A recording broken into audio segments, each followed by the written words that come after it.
La France bouge. La pépite. Avec vous, Maxime Alexandre, vous avez donc fondé Desk and Breakfast. Donc vous l'avez dit avant la petite pause, avant d'écouter de Marc Lavoine. C'était avant le Covid, mais bon, il y a eu 2-3 trucs à régler. Donc 1 an et demi sans rien faire, c'est ça ? Alors sans rien faire, non. Non, pas sans rien faire, pardon, mais occupé, sans que ce soit opérationnel en tant que sans tel. avoir de clients, vraiment. C'est dur, même si j'avais eu quelques touches, mais après ça m'a quand même permis aussi de bien finaliser les travaux parce que le lieu était quand même très grand. Le lieu est grand. On va revenir un petit peu sur votre parcours, si vous le voulez bien, Maxime. Vous avez 41 ans. Vous venez de Haute-Savoie. C'était pas prévu d'aller en Haute-Savoie. Vous avez fait des études dans l'informatique. Vous avez baigné dans l'univers des startups. Tout en travaillant, vous avez énormément voyagé. Et puis, on peut le dire comme ça, si vous me le permettez, vous êtes un touche-à-tout puisque vous avez été entrepreneur. Vous avez même ouvert une crêperie à Taïwan. Donc ça, oui, c'est un parcours de vie un petit peu spécial, mais j'ai beaucoup voyagé et du coup. Je me suis dit pourquoi pas. Après, j'ai rencontré quelqu'un qui avait cette idée aussi de créer une crêperie. On l'a fondée ensemble et elle existe toujours. Donc mais en tant qu'entrepreneur, on a toujours plein d'idées. J'en ai toujours plein. Et donc, c'est ça qui est très chouette. L'idée a commencé de la start-up pour laquelle vous êtes ce soir dans la France Bouge sur Europe 1. Elle a commencé à germer au Canada. Vous vous êtes aperçu que vous arriviez mieux à travailler dans un environnement calme. Vous faisiez quoi au Canada ? Vous étiez dans le cadre du travail ? Alors, ouais, en fait, c'est un peu dans tous mes voyages. Il y a eu le Canada, l'Amérique du Sud et il y a aussi l'Australie. C'est là où, en fait, j'ai commencé à télétravailler. Vous travaillez pour le guide du routard ou... Après, je pourrais, j'adore voyager. Je pourrais en écrire. Mais en fait, l'idée, c'est du coup, comme j'étais beaucoup dans l'informatique, en fait, j'ai réalisé que être dans un cadre nature, un peu déconnecté, finalement, on travaillait beaucoup plus efficacement. C'est ce qu'on appelle entre nous être dans le flow. Et le flow, c'est cet état de hyper concentration où finalement, on est hyper concentré et hyper affectif. Et je me suis dit, c'est quelque chose qui est quand même hyper intéressant parce qu'en plus, du coup, on travaille moins dans sa journée pour en profiter plus. On est plus efficace. Plus efficace. Ouais, on a tous fait cette constatation. Oui, c'est vrai. Souvent, quand on est en télétravail, c'est vrai qu'est-ce qu'on est efficace, qu'est-ce qu'on bosse bien. C'est ça. Parce qu'on est moins dissipé. Donc, au lieu de revenir à Paris, vous allez en Haute-Savoie. Voilà, je voulais quitter Paris. Parce que, en fait, quand j'avais rencontré Fabrice à l'époque, j'étais. Vous connaissez on se connaît très bien. C'est quoi cette histoire ? Il y a 10 ans, Maxime était dans une start-up qui était au village. Arrêtez, mais je savais pas. Mais moi non plus, je savais pas. Mais vous l'avez su quand ? Là, en étudiant le dossier, j'ai vu que c'était Maxime qui avait monté cette boîte. Et vous vous souvenez de Maxime ? Bien sûr. Je me souviens de tous mes entrepreneurs. Alors donc, il y a 10 ans, au lieu d'aller à Paris, vous allez en Haute-Savoie, vous contactez le village Baïséa de Paris ou de Haute-Savoie ? Alors non, en fait, c'est plutôt, j'étais associé dans une start-up à Paris. En fait, j'ai beaucoup bossé dans les start-up à Paris, dans le monde du web. Et à un moment, du coup, j'aime bien faire des longues pauses. Vraiment, de faire des longues pauses de voyage, parce que c'est vraiment très, très enrichissant. Et du coup, c'est pendant cette pause au Canada où je me suis dit, je veux quitter Paris parce qu'il y a trop de bruit, Voilà. Et du coup, je vais aller monter. On dit souvent ça aussi, Benjamin. Voilà. Et du coup, je l'ai fait. Je suis parti. Je connaissais personne en Haute-Savoie. En fait, j'ai choisi la Haute-Savoie parce que c'est vraiment l'endroit en France. Je voulais rester en France où vraiment le cadre naturel est vraiment incroyable. Les montagnes, c'est quand même un jeu de nature et de randonnée, etc., de nature qui sont très, très, très forts. Et donc, j'ai choisi la Haute-Savoie pour monter ce projet où je me suis dit, je veux créer un lieu et partager cette expérience, effectivement, de productivité. Me dire, moi, si ça marche pour moi, ça peut marcher pour d'autres, donc autant proposer ce concept à d'autres. Donc, vous avez décidé de créer cette entreprise, cette start-up, changer de méthode de travail grâce à un changement de cadre de son environnement. Cette start-up s'appelle Desk and Breakfast. Vous allez pitcher et on se retrouve juste après. Est-ce que vous êtes prêt, Maxime ? Tout à fait. On vous écoute. Donc, Desk and Breakfast, c'est un chalet en Haute-Savoie à 850 mètres d'altitude, dédié aux entreprises, aux startups et aux groupes qui offrent la possibilité de venir travailler et de collaborer ensemble dans un cadre hyper convivial, nature et inspirant. Donc, vous trouverez chez Desk and Breakfast, qui est situé à 4h30 de Paris en train, donc c'est pas très loin, plusieurs salles de travail, donc tout équipé, un coin cuisine, un coin salon avec cheminée. Quand il neige, c'est quand même très sympa. 5 chambres avec salle de bain tout confort, ainsi que des extérieurs qui donnent sur la forêt, en pleine forêt. Donc vous avez 260 mètres carrés qui vous sont dédiés, entièrement rénovés, jusqu'à 15 personnes maximum. Donc vous pouvez rester plusieurs jours sur place, donc sans avoir le stress quotidien déjà des transports, hébergé en chambre d'hôte. Donc moi je prépare le petit déjeuner à partir de produits locaux, fait maison, zéro déchet dans une vraie démarche éco-responsable. Donc pour aller plus loin aussi, je suggère toujours une petite activité de nature. L'idée c'est de sortir. Donc je fais des chasses au trésor qui se terminent souvent en bataille de boules de neige l'hiver. Il y a des visites, des randonnées. Voilà, on a des nombreux partenaires pour avancer. Et mes clients sont les petites entreprises, les responsables d'équipe. Les coachs aussi beaucoup qui viennent amener leurs clients dans un cadre atypique, les startups et tous les digital nomades. Voilà, donc en conclusion, c'est un peu le lieu idéal pour s'échapper, vivre une expérience authentique, prendre du recul, travailler en équipe à la montagne. Voilà, dans un cadre magique. Ça a l'air génial et le gong a retenti. C'est génial. Maxime Alexandre, c'est formidable. Oui, Est-ce Benjamin. que vous accueillez les équipes d'émissions de radio, par exemple? Ça peut être tout à fait. C'est possible. J'ai pas eu, pas encore, mais ça peut être. Vous êtes tout seul? Je suis tout seul, ouais. Et vous avez monté ça avec vos propres fonds? Tout à fait. C'est ça qui était un petit peu challengeant quand même. Voilà, la partie financement. Vous l'avez acheté le chalet? Je l'ai acheté, ouais. Donc voilà, la partie financement était un peu complexe. J'ai fait à peu près 13 rendez-vous dans les banques. Mais du coup, au final, on y arrive. C'est fort. Puis j'ai persévéré beaucoup. Ouais. C'est comment? Il y a des chambres? Comment, si on vient en séminaire, ça se passe comment? Alors oui, il y a 5 chambres avec 5 salles de bain, donc il y a quand même vraiment qui sont très grandes. Il y a vraiment tout le confort qu'il faut. Et après, il y a beaucoup d'espace, donc il y a une avec grande du salle. Wi-Fi hyper rapide, voilà, évidemment. Le Wi-Fi, il n'y a pas de problème. Ça, c'est mon sujet. Bien sûr, j'imagine. Et des espaces extérieurs et la forêt. Voilà, on ouvre la porte, on est en pleine forêt, on est en pleine nature. Donc on peut imaginer plein de choses. Fabrice Marcella. Des petits-déj, mais est-ce que tu fais des crêpes le matin? Parce que j'ai compris. Ouais. Ah oui. Est-ce qu'il y a des restes de la crêperie de Taïwan? Je fais les crêpes taïwanaises. C'est pas mal. Voilà, enfin j'adore cuisiner aussi, donc je partage un peu aussi cette passion de cuisiner à partir de produits locaux. Donc là, j'ai un voisin qui a du fromage, j'ai du miel, il y a de la farine du coin. Enfin voilà, l'idée c'est de travailler vraiment circuit court, faire moi et puis proposer des produits hyper intéressants et un peu innovants, voilà comme des produits de Taïwan ou des choses comme ça. Avant la pause, Fabrice, juste ton point de vue sur le pitch. T'en as pensé quoi? Moi, j'ai trouvé que la proposition de valeur, en tout cas, elle est bien mise en avant. Ce qui, d'ailleurs, on le verra tout à l'heure, je trouve que c'est un petit peu moins vrai sur le site. Et c'est ce qui m'a un petit peu frustré sur le site. D'accord. Je pense que ça pourrait être amélioré. Mais là, on rentre déjà dans les recos. Non, mais avant de les recos, on valide. On valide. Moi, en tout cas, la proposition de valeur, elle m'a plu et je la vois bien la proposer à des entrepreneurs qui m'entourent, qui sont toujours stressés. Et puis à la fin de l'été, il faut y aller. Et bien là, il faut y aller. Moi, autour de moi, j'ai des entrepreneurs stressés qui ont envie justement de retrouver une nouvelle énergie. J'ai autour de moi beaucoup de coachs qui organisent des séminaires pour des entrepreneurs. Enfin, il y a sûrement des deals à passer, mais là, on pourra en reparler tout à l'heure. On va en reparler juste après une petite pause en musique. On va écouter John Lee Hooker, Boom Boom, sur Europe 1. Tout de suite. Europe 1, la France bouge. 21h, 22h. Chaque soir avec des entrepreneurs, avec des dirigeants d'entreprises, avec des coachs évidemment, parce que chaque soir, un coach, une coach qui est un entrepreneur ou qui dirige une entreprise, qui a l'habitude des startups, donne des précieux conseils à un entrepreneur ou une entrepreneur qui se lance. Ce soir, le coach, c'est Fabrice Marcella, le dirigeant du village Baïséa Paris. La startup, c'est Maxime Alexandre, le fondateur de Desk and Breakfast, et la patronne de la France Bouge. Ce soir, c'est Vanessa Edorf, la directrice générale de Booking France. Booking France, qui est très présent pour nos réservations, à la fois de cabanes dans les arbres, mais aussi de camping, d'hôtels, d'appartements, de taxis, de restaurants. Vous êtes présent dans tous les moments de nos moments d'évasion. Exactement. C'est un peu résumé comme ça. Benjamin, on parle de tourisme depuis le début de l'émission.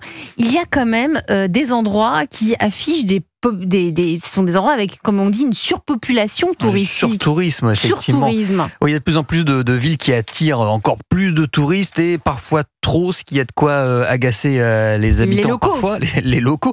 C'est le cas de Venise, par exemple, en Italie, qui compte 21 touristes par habitant. Et alors, toujours en Italie, à Rome, surpeuplée de touristes, la ville a même mis en place des restrictions de l'accès à la fontaine de Trévi. Et à Venise aussi, je crois que si on ne dort pas une nuit à Venise, on paye. Non, mais je rigole pas, c'est ça. Faut payer. Moi, je trouve ça logique. Il n'y a aucune raison que le gros navire, le paquebot, se pose, on fasse 3 photos et on remonte dans le paquebot. Pourquoi pas? Bon, je ne sais pas. Non, je suis d'accord. On va pas lancer le débat ce soir sur Europe 1. J'étais un peu lâché. Mais oui, un petit peu. Mais c'est pas grave. On revient à notre start-up de ce soir avec Desk and Breakfast, avec vous, Maxime Alexandre, qui est un chalet de combien de mètres carrés, le chalet? Alors, il y a 260 mètres carrés disponibles. Donc, en fait, vous privatisez tout le lieu. Comme ça, il n'y a pas de souci de confidentialité. Vous êtes vraiment à l'aise. À 850 mètres d'altitude, il est dédié aux entreprises, aux startups, aux groupes, pas les particuliers, donc. Alors en fait, je fais toujours aussi chambre d'hôte, mais c'est vrai que moi, ma cible vraiment... Bah oui, évidemment, en fait, l'idée en allant en Haute-Savoie, c'était que je voulais quand même garder cette fibre start-up et pas être trop déconnecté. Et du coup, je voulais justement que les entreprises viennent et les start-up viennent entre guillemets un peu à moi pour garder ce lien avec les... En 4 ans d'existence, vous avez, il est souvent rempli. C'est quoi les périodes phares ? Il y a des mois où c'est vide. Comment ça se passe ? Alors un peu de tous les débuts et fins d'année, que ce soit civil ou l'année scolaire. Donc là en septembre, là il y a toujours un peu plus de monde. Fin d'année aussi, voilà tous les bilans d'entreprise où en fait souvent il y a les comités de direction. Donc voilà, c'est souvent en janvier ou décembre ou septembre qu'il y a le plus de monde, les périodes scolaires étant beaucoup plus calmes, comme je suis aligné plutôt sur les entreprises. Ouais. Et ça coûte combien si je veux louer par exemple tous les 250 mètres Alors en fait, il y a un forfait très simple qui est à 100 € hors taxe par personne par nuit, qui intègre donc la nuitée en chambre d'hôte, le petit-déj, le linge et la journée. Voilà, donc c'est par personne. C'est plus simple comme ça de compter, de faire une offre simple. 100 € par personne. Vanessa Edor, vous êtes la patronne de Booking France. Quel regard portez-vous sur Desk and Breakfast ? Vous qui avez l'habitude d'essayer. Un regard très positif et ça va vraiment dans la tendance des voyageurs. En 2023, par exemple, tous les hébergements alternatifs, donc comme les chalets par exemple, ont vu une augmentation des réservations de 24%. Donc ça, ce sont des vraies tendances voyageurs. Et en ce début d'année, la croissance pour les hébergements alternatifs est aux alentours de 10 ou 15%. Donc c'est vraiment une appétence qu'on voit dans les réservations et l'année dernière et cette année. Donc un regard extrêmement positif. Et vous aviez parlé tout à l'heure un peu d'éco-responsabilité et de voyage durable. Dans les études qu'on mène, exactement, il y a plus d'un tiers des voyageurs aujourd'hui qui aimeraient voyager de manière éco-responsable. Donc le projet dont je viens d'entendre parler correspond exactement à cette philosophie-là. Oui, à cette philosophie. Ouais, on va vers ça petit à petit. Je me tourne vers vous, Fabrice Marcella, enfin vers toi, Fabrice Marcella, parce que maintenant on a dit qu'on se tutoyait. Voilà, c'est ambiance start-up, ça y est. Dans la France Bouge, on se connaît depuis longtemps. Tu es le dirigeant du village Baïséa Paris. Desk and Breakfast, il y a quelques points à améliorer. C'était notamment sur le site internet. Oui. C'était quoi ? Sur le site internet, aujourd'hui, la manière dont sont présentées les offres, elles sont plutôt présentées au travers des cibles clients qui sont les tiens, notamment entreprises, groupe et le dernier digital nomade. Ouais. Voilà. Alors groupe, déjà, j'ai pas très bien compris ce que ça voulait dire parce que finalement les groupes peuvent être des entreprises. Parce qu'il y a 5 chambres. Voilà, mais je pense que pour clarifier le propos, il y a des lits, on peut aller jusqu'à 12 personnes. D'accord. Et on peut y passer juste la journée et pas dormir ou c'est pas possible aussi, en termes d'accès ? C'est possible. Oui, c'est possible. En tout cas, tu gagnerais Fabrice. en clarté et en lisibilité de ces offres en les présentant plutôt au travers des besoins auxquels elles répondent, plus que de les présenter par cible. Finalement, que je sois une entreprise, une start-up ou un groupe, je peux avoir des besoins identiques et certaines de tes offres peuvent m'intéresser, quelle que soit l'entité dans laquelle je me trouve. Donc ça, c'est un premier élément. Deuxième élément, on est dans du B2B. Donc c'est génial parce que ce que tu fais... On s'adresse directement aux professionnels. Oui, non, il n'y a pas de problème. On s'adresse aux professionnels. Et donc, pour animer ton site, aujourd'hui, tu mets en place des blogs sur un certain nombre de thématiques. J'imagine c'est aussi pour permettre à ton site d'être plus facilement détecté sur Google. Mais il y a certains des sujets, je trouve, qui sont déconnectés de ta ligne éditoriale qui est plus le monde professionnel. À titre d'exemple, il y avait un séminaire autour du monde de la photo, pourquoi pas. Mais dans la manière dont c'est exprimé, on ne sent pas le lien direct, en tout cas, entre ta proposition de valeur et l'attente des entreprises. Et surtout, lorsqu'on clique dessus, l'offre, elle est destinée à partir des personnes qui ont l'âge de 12 ans. Et on se dit, mince, je suis en B2B, je suis dans le monde de l'entreprise, je suis dans le grand public, je ne sais plus. Donc, ça gagnerait en tout cas en clarté, à retravailler un petit peu. Mais on sent par contre l'énergie qu'est la tienne, telle que tu l'as exprimé tout à l'heure, dans le foisonnement d'informations que tu nous mets à disposition. Voilà, donc je pense qu'il y a un travail à faire là-dessus. Et ensuite... Mais moi, gérer seul ce chalet... C'est très clair. Alors ça, franchement, je suis sciée par ça.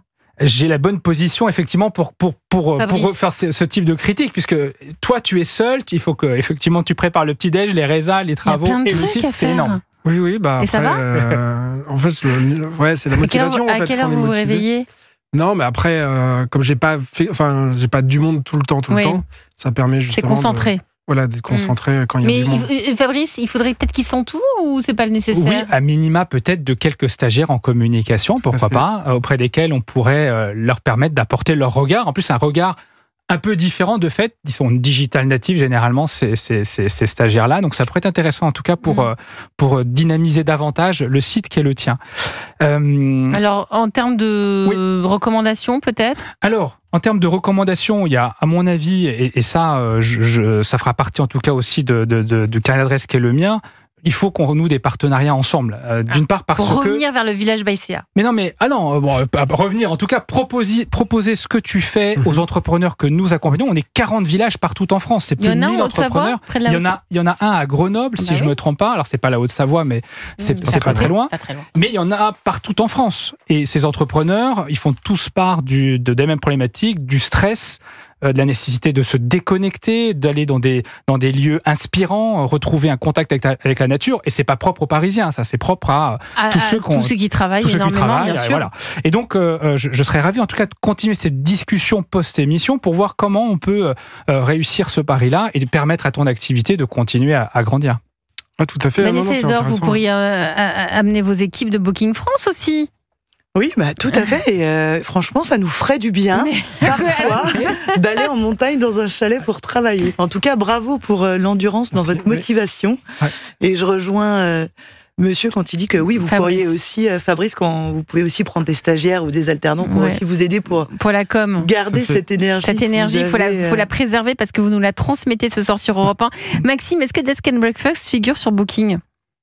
Alors non, en fait, moi j'ai pris le pari de plutôt m'intéresser au réseau. D'accord. Faire du réseautage. Donc plutôt du bouche à oreille, les entreprises en direct. Voilà, c'est ça. En fait, c'est un peu comme parce ça que ça Booking, fonctionne. C'est vrai que ça s'adresse pas aux entreprises, ça s'adresse à nous particuliers, donc c'est aussi pour ça. Voilà. Mais c'est vrai qu'en fait, en Haute-Savoie, c'est vrai que ça marche beaucoup sur le réseautage. Donc, comme je disais tout à l'heure, Fabrice, on a co-créé un réseau aussi d'entrepreneurs là-bas. On est à 70 et l'idée, c'est de partager des moments et de, en fait, quitter un peu cette solitude, même quand on est tout seul, de partager d'autres expériences et aussi faire du réseau et pourquoi pas du business. Donc le réseautage, c'est Vous reviendrez nous en parler avant qu'on aille nous en séminaire, Benjamin, moi, c'est bon, chez Desk and Breakfast. Prochaine vélo, on s'arrange pour que ce soit en Savoie.